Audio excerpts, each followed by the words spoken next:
Over the weekend, there was a moment of relief for tech companies as Trump announced exemptions for smartphones and other tech products. But it was short-lived. The US president posted on Truth Social on Sunday night that nobody is getting off the hook from tariffs and that there were never any exceptions on tech in the first place.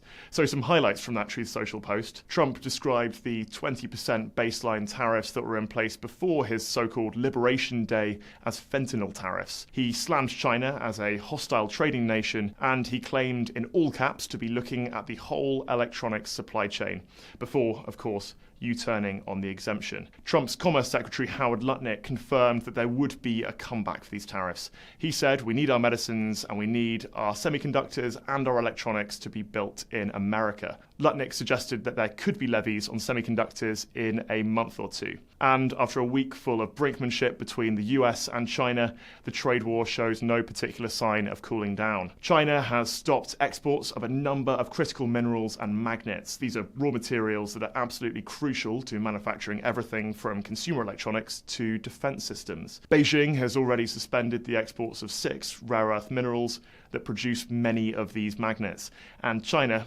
dominates 90% of the world's supply. On Monday, electronics giant Sony announced that its PlayStation 5 console is going to see a roughly 10% price hike in Europe, Australia and New Zealand, blaming the rise on a challenging economic environment. And in an ominous sign for US consumers, there is no word yet on an updated American price. In the meantime, the firms which manufacture consumer electronics, medicine and even military equipment will be feeling the squeeze, both from looming US tariffs and imminent shortages of materials from China. Trump has promised more details on exactly how, or even if, the exemptions would work early this week, and China has called on Trump to completely cancel his package of tariffs. But the US president, as ever, shows no signs yet of backing down. For all the latest on this story as it develops, head to cityam.com.